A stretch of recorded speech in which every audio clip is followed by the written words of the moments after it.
The season finale of Pluribus begins with a 30-second uninterrupted shot of a plane flying overhead.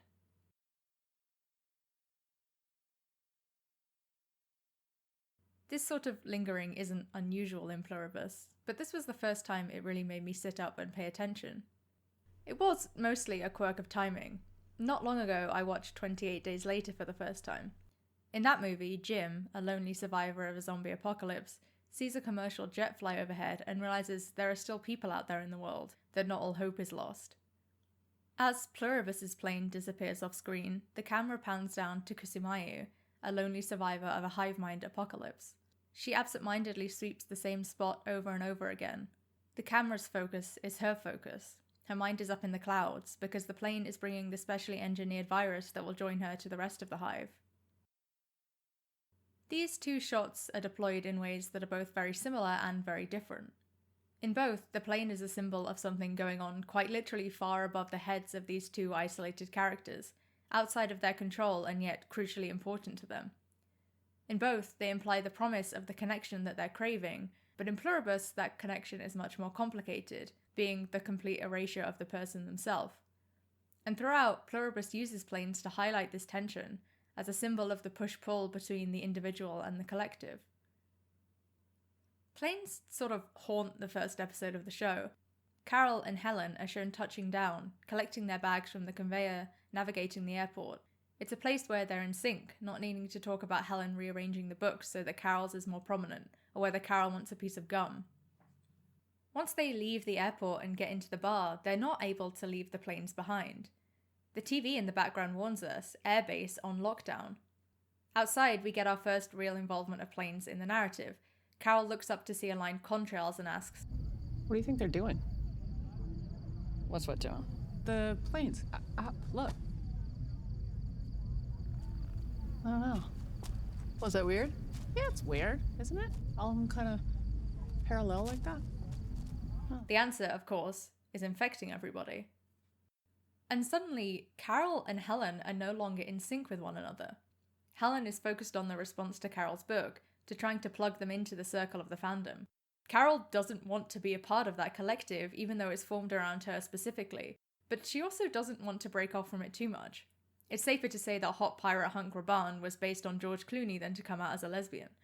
She's simultaneously concerned about fitting in, about not putting her head above the parapet, and frustrated with the shallowness she perceives in writing books for a mass audience. And overhead, the planes fly in formation, beginning something that will set her apart entirely from the rest of humanity. In episode 2, Zosha is introduced as part of one of the hive's perfectly synchronized dances, participating in the cleanup as a body part rather than a body. As she's redirected to become Carol's chaperone, she gets into a military plane and takes off alone. But it's clearly demonstrated that she's still just one cog in the machine, the workers standing at the end of the runway completely unbothered while she accelerates towards them. Throughout the series, Zosha is used to demonstrate Carol's conflicted feelings about the hive, as she becomes increasingly attached to Zosha as if she were still an individual, but fluctuates back and forth on how much she remembers that she isn't. Eventually, Carol settles on asking the hive to pretend Zosha is her own person to assuage her own anxiety, which works so well she manages to forget they're dead set on converting her until she suddenly can't avoid it anymore. For the audience, that same back and forth on Zosha's individuality is presented from the start, her solo piloting seeming individualistic but actually being anything but. Later that same episode, when Carol wants to see the other survivors, at least the English-speaking ones, everyone is flown to Bilbao. This time, we see Zosha in the co-pilot seat of a commercial aircraft, which is being flown by a former waitress, once again emphasizing that individual skill sets and preferences no longer exist for the hive. Carol objects to this reminder, and on the way back, there are two former trained pilots in the cockpit to appease her. This is especially notable because as Zosha walks back to see Carol sitting in the very tail of the plane, we're reminded that flying is usually a very different experience depending on how much you pay for it. Carol, in economy, is clinging to what would have been a confined, crowded experience for the sake of normality, or maybe even because she wishes it still was that. Her preferences in seating and her preferences about the pilot turn the plane into a site of longing for the way things were, despite the discomfort and inequalities it used to contain. When Carol and most of the other English-speaking survivors arrive, they're once again perfectly in sync. Although they very much aren't aligned as individuals, the hive necessarily orchestrates the wider picture of their lives now. And what the hive can control stays neatly lined up, highlighting what it can't control, the survivors themselves, when they get into discord. And then, of course, there's Air Force One. Mauritanian survivor Kumba Diabate shows up late in the President of the United States' plane. Maybe it's the most famous plane in the world, but doesn't it make you feel a little sick to say it? Where the other aircraft have been symbolic of the tension between the personal and the collective, Air Force One is automatically symbolic of that tension on a global scale, of the flattening force of cultural assimilation. That Pluribus has something to say about this same assimilation is demonstrated more strongly when it comes to Kusumaya's joining. Immediately after she's connected to the hive mind, they abandon their traditional singing and local village. But it also appears here, with the survivor who is perhaps the most individualist of the individuals, the most willing to use the new system to his advantage, appearing in the globe-trotting symbol of American hegemonic power, followed by an American woman on board that same plane, torpedoing any attempt at international cooperation through short-sightedness and insistence on her own perspective being the only one worth listening to.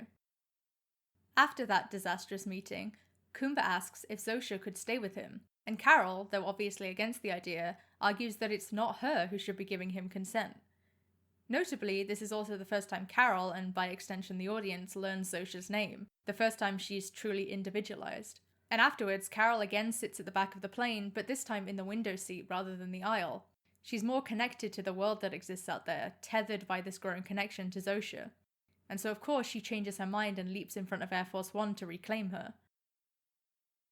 This moment digs into the multiple overlapping considerations that are central to Pluribus's themes. The hive seems to happily consent to sex with Kumba, but we also know they can't refuse a request. Kumba has at least bothered to learn Zosha's name, unlike Carol, but this is basically a fiction. The hive doesn't really have names and only uses them for the benefit of the survivors. Still, it draws attention to another key problem with Kumba's actions. The former individuals whose bodies are involved are unable to consent. And so, when Carol quote-unquote rescues Zosha, it's simultaneously a relief and completely meaningless, and an action of entitlement on Carol's part. And again, all of this happens in and around Air Force One. I wonder what kind of meaning it might have to situate questions of what parts of humanity get more consideration and why in front of the plane of the President of the United States of America. Onto episode 3, we get our last direct use of planes for a while, and it's a space of increasing claustrophobia. On her way back to Albuquerque, Carol tries to call Manusas multiple times, never really managing to have a conversation, and then shuts herself in the bathroom, the overhead shot saying, "I know writers use subtext and they're all cowards. The walls are closing in." And until episode 9, that's the last we see of air travel. But it's worth noting one key plot point where planes are conspicuously absent, and that's Manusas' journey to Albuquerque. He refuses any help from the hive, and so, of course, he can't fly. Instead, he drives, and he walks, and he drives some more. It's an individual journey, and it's much harsher for it. To fly in a plane is to be part of a collective, in everything from putting your life in the hands of the pilots, to being tracked by international air traffic control, to being courteous about reclining your seat.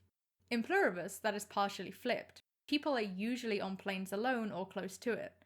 The world is, after all, upside down. At times, planes are used to show the complete isolation of the survivors, particularly Carol. But they are simultaneously still communal spaces, from the initial synchronization of Carol and Helen to that of the entire hive. And planes make such a good image for this contradiction because they face the same contradictions in real life. Most people experience flying with sardine-like discomfort, but not, say, Taylor Swift or the President of the United States. And, well, let me correct myself, most people don't experience flying at all.